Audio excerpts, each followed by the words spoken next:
ग्रामीण क्षेत्रों में संकट का मूल कारण पर्याप्त पानी की कमी है। विश्वसनीय सूत्रों के आंकड़ों से पता चलता है कि भारत का 68% से अधिक हिस्सा सूखाग्रस्त है और जलवायु परिवर्तन के कारण स्थिति बद से बदतर होती जा रही है।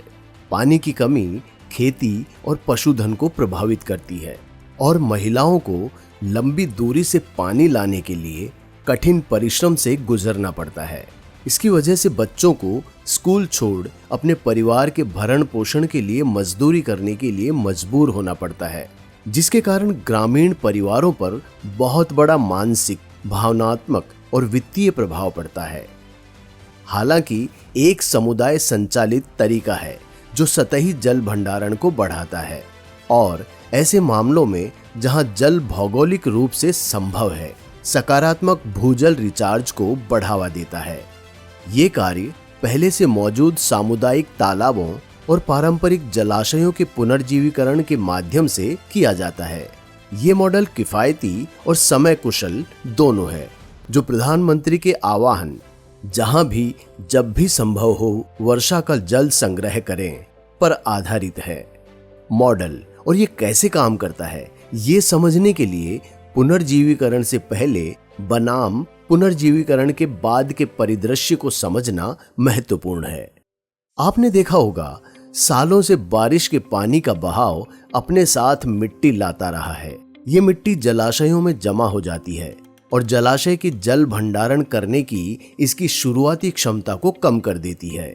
जब मॉनसून के दौरान बारिश होती है तो मिट्टी वाले जलाशयों में बहुत कम पानी जमा होता है और इनमें से ज्यादातर जलाशय गर्मियों तक पूरी तरह सूख जाते हैं। क्योंकि जलाशयों में जल की भंडारण क्षमता कम हो जाती है, तो जलाशयों में स्थित जल का भूमिगत जल स्रोतों तक रिसाव भी कम हो जाता है। इसके अलावा जब जलाशय पूरी क्षमता से भर जाता है तो ज्यादातर बारिश का पानी बह जाता है और मिट्टी जमा होने के कारण बर्बाद हो जाता है।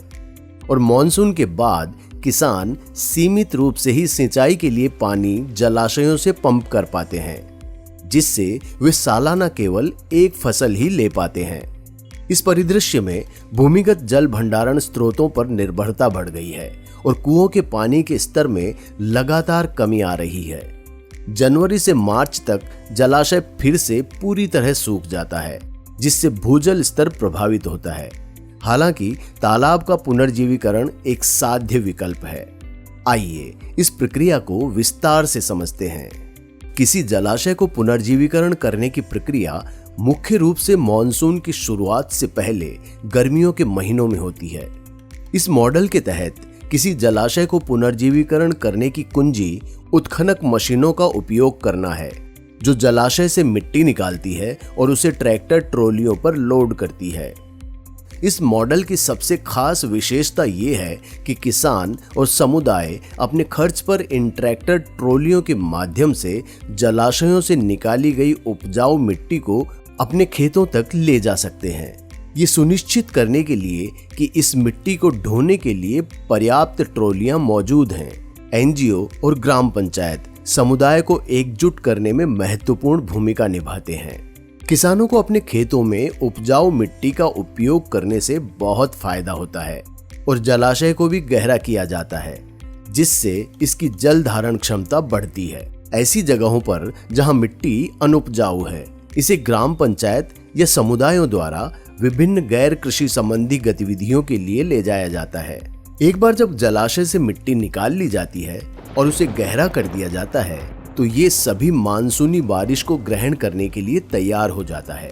सकारात्मक अंतःस्राव के कारण भूजल स्तर बढ़ता है और जलाशय पूरी तरह से बारिश के पानी से भर जाता है।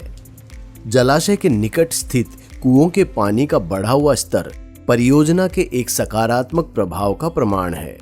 जलाशय की दीर्घकालिक स्थिरता को ध्यान में रखते हुए जलाशय के आसपास वृक्षारोपण की गतिविधि को प्रोत्साहित किया जाता है। जब जलाशय भर जाता है तो इसका प्रभाव तुरंत दिखाई देता है। सैकड़ों पशुधन और अन्य जानवर जलाशय की ओर झुंड में आते हैं।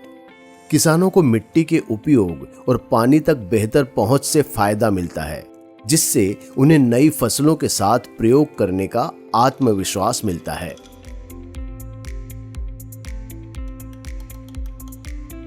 उच्च नमी सामग्री वाली मिट्टी के उपयोग के कारण फसलें ज्यादा स्वस्थ, स्पष्ट रूप से लंबी और ज्यादा विविध होती हैं।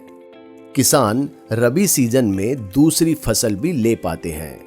इस तरह जलाशयों का पुनर्जीवीकरण गांवों पर प्रभाव डालता है, जल सुरक्षा में सुधार करता है और ग्रामीणों की आजीविका को बढ़ाता है।